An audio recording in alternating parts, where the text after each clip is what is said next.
Alright. So once upon a time, video games were an art form, a medium of expression, a storytelling vehicle, equal parts immersive and equal parts emotional. But now, it's battle passes, $20 skins of SpongeBob holding an assault rifle, season updates and branded cosmetics and vague promises of content that somehow never quite materialize. And increasingly, they start to feel hollow. So have video games fallen off, or are we simply nostalgic for a time that they weren't trying to sell us things every 5 minutes? Let's start this off with the king of microtransactions, Call of Duty. Me personally, Call of Duty Black Ops 3 is the best game ever created, and I'll stand on that. The mechanics, the guns, the maps, everything down to the way they reloaded the guns was perfect, but they went and ruined it when they started adding in-game currency. Like, the game's already £100 if you buy the deluxe version, and we're paying for online with PS Plus and Xbox Gold, I think it's called, but they still want us to buy a $20 skin, a $100 melee weapon. Unless you're a YouTuber making content out of the game, nobody is buying this bullshit. But yeah, Call of Duty, it was once a groundbreaking franchise, defined by tight mechanics and for a time actual narrative ambition. Modern Warfare 2,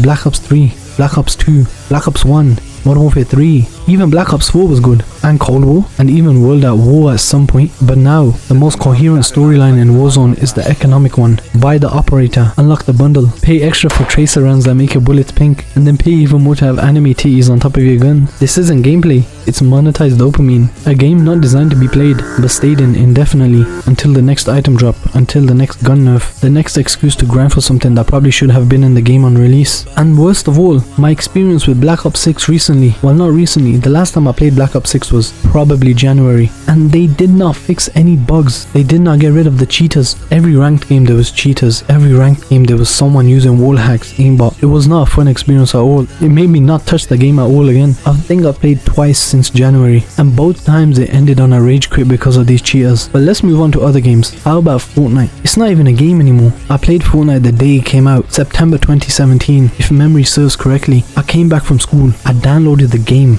I hopped into a solo game. It was love at first sight. I seen how good the game was, the gameplay, the building. It was a whole new world. You'd think it would be impossible to get a handle of it, but no, it was easy to play. It was fun, and when you would hop in a squad with 3 of your friends, it would be the best gaming nights ever. But now, it's just a content platform, a glorified mall with guns and Travis Scott concerts. Yes, it was once revolutionary. It changed the industry. Like Ninja played with Drake, Travis Scott, I'm Dante played with Ski Master, Slump God and X. Literally everyone was trying to be on Fortnite. Everyone was playing Fortnite. And then when lockdown hit, every single person was playing Fortnite. Everyone wanted to play. I played Fortnite almost every single day up until the end of 2020, because after lockdown, games just didn't seem fun anymore. Now Fortnite just has crossovers everywhere. They'll have a Marvel crossover over here, a Star Wars event there, LeBron James fighting a banana in a cowboy hat. It's an algorithm in search of a profit margin, and like all malls, it's carefully curated to make you forget that you're shopping. There was a time where games told stories, not just through cutscenes, but through environment, through level design, through silence. Games like BioShock, Spec Ops, The Witcher,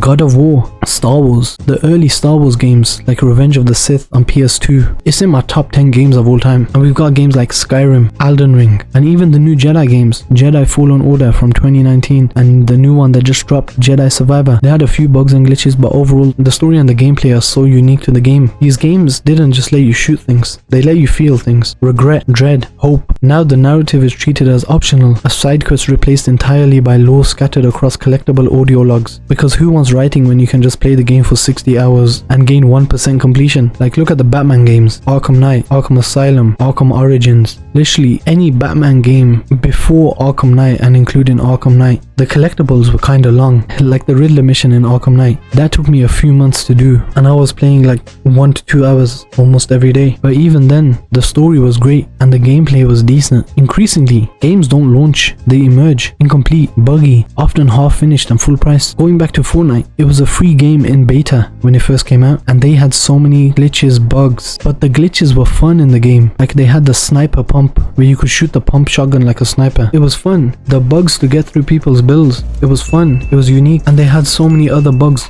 but they didn't affect the game too much. But now games will promise that they'll fix it later, but they never fix it, or they fix it way too late. And in a live service model, the player is no longer a participant, they're a beta tester with a credit card, and the publishers have grown very comfortable with that arrangement. So yeah, video games have in many ways fallen off. Not mechanically, many are smoother, faster, prettier than ever, but spiritually, narratively, emotionally, way. They traded story for season passes, wonder for weapon skins, artistry for algorithms. And sure, there are still a lot of brilliant games being made, but they're often drowned out by the endless churn of content, collabs and commerce. We once played to escape, now we log in to consume. Make sure to like, subscribe, smash that subscribe button. Comment your favorite game of all time, or comment why you think these games have so many microtransactions, and also recommend some games for me to play. I'm currently playing Jedi Survivor, almost got the platinum on that, so I'll be looking out for some new games to play later on. See ya!